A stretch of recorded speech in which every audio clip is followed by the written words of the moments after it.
what are my most recent studies? Most recently, I've been looking at the relationship between power, timing, and tempo, and how those concepts interact with the transfer process, and how you can start to better unpack the process of both transfer and policy making at the same time, through power relationships, and how those power relationships change as the time moves forward over the process of the policy making, and then how that interacts with tempo, i.e. how fast something moves. So does it move very quickly? Does it take a long time to move?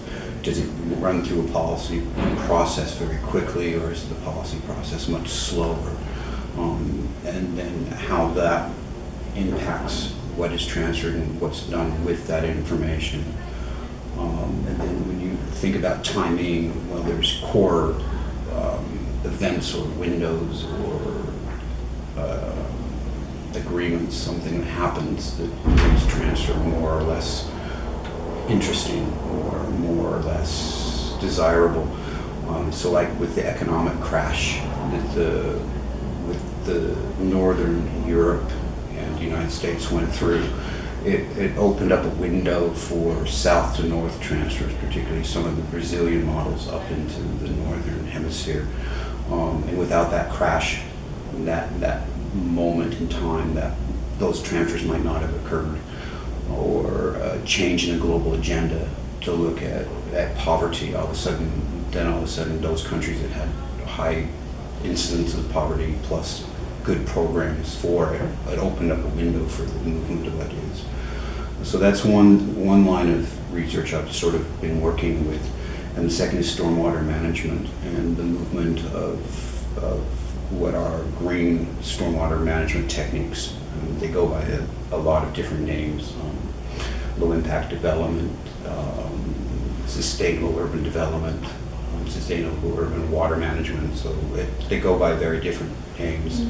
But how do we integrate green technologies into stormwater management rather than use traditional sewer systems or free-flowing water straight into drinking areas, drinking water systems? So those are my two major areas right now.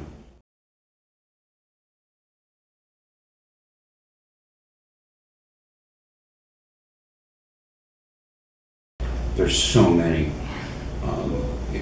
It's hard to say what's the most important.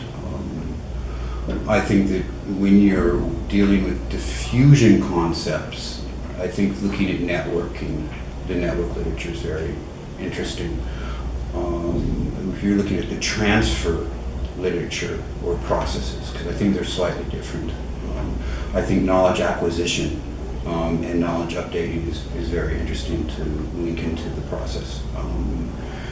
In that when you're looking at diffusion can actually occur with very limited learning. So you're just seeing a model, you're seeing something move out to a range of different policy systems. But when you're talking about transfer, I would say that one of the things that differentiates it from diffusion, because there's a lot of discussion, what is the difference between transfer and diffusion, and are they just interchangeable?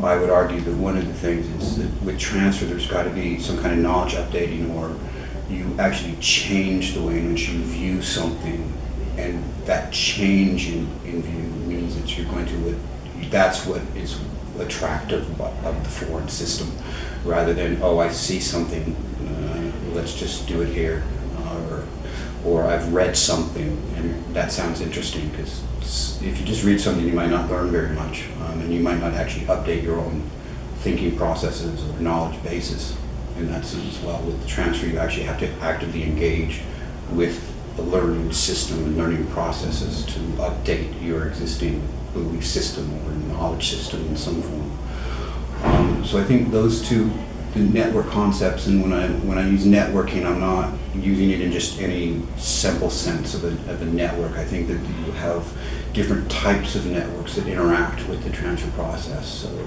you're talking about networks that surround institutions, so like the UN will have a range of networks that surround its different agencies and its different committees. But you also have epistemic communities that are very important for spreading information, particularly localized epistemic communities. So we're not talking like global epistemic communities or globe charters, but actually very regional networks of experts who are constantly talking to each other and changing positions. Because I think one of the things that we tends to forget within the literature right now is that an actor in a government can actually change position if they're involved in the transfer process. So they go from a government position into almost a consultation or a consultant position, and then switch back into their governing role.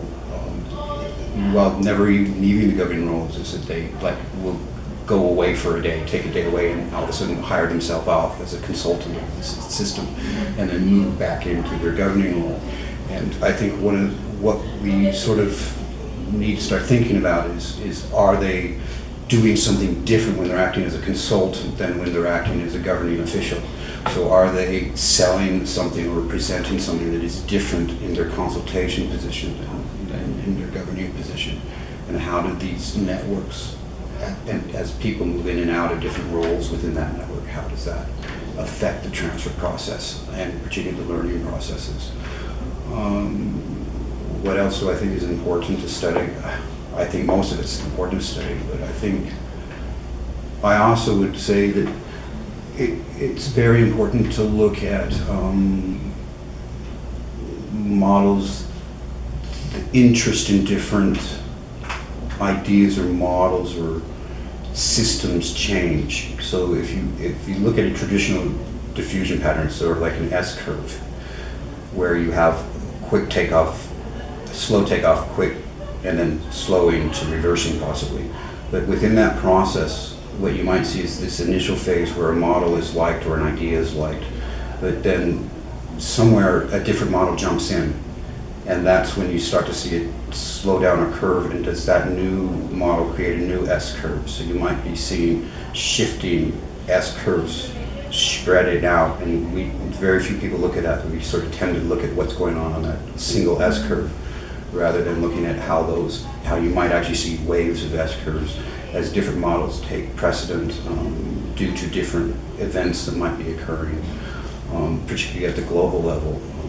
So again, if you think about it, maybe Brazil was a model for poverty alleviation, and then it hit some point, and then Chile became the new model for poverty alleviation. You can tie that into like a shift in the global emphasis on different poverty alleviation needs. So I think that these kind of things are really interesting to be studying right now.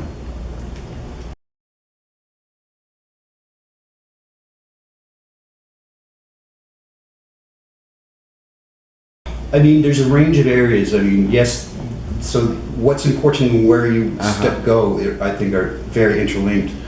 But I also think that when you're thinking about it, one of the things that the transfer literature has yet to really come to terms with, besides not really looking at power relationships, which I think are very, very important in all of this, and motivational factors. Because again, when you're thinking about motivation, why does a governing official get motivated to act as a consultant rather than presenting their government official hat when they're talking to people? I mean, there's got to be some kind of interesting motivation behind that.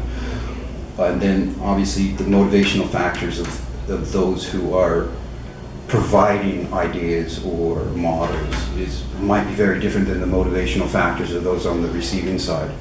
And I think so the conflict or are they mutually motivated in similar ways, or are they differently motivated? And if they're differently motivated, does that explain why you have so much local adaptation of systems, because their motivation for engaging in this is actually very different than the seller, right? If we can use the word seller of the model. But I also think one of the other things that's really missing is state theory.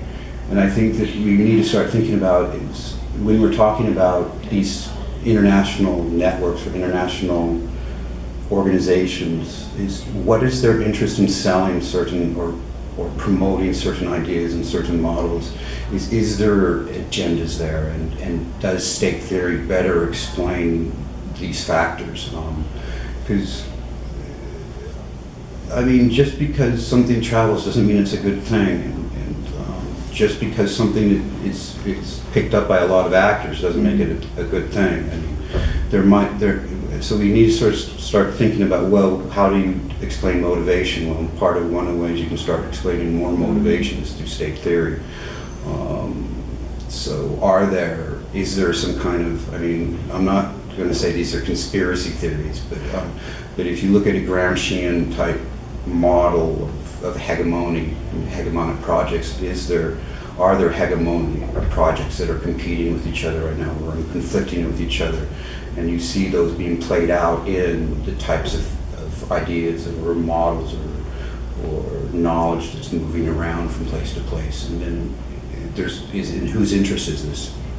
Because I think that we seem to lose that, in whose interest is this occurring? And I think that young scholars can reconnect with that in a way that it's sort of been lost at our level right now. So I think the importance of theory in this is very important, because I see this as something that's sort of very meso-level, with microprocesses as moving, where we look at the microprocesses and we look at the meso-level processes, but we're not really looking at that global process of why is this occurring.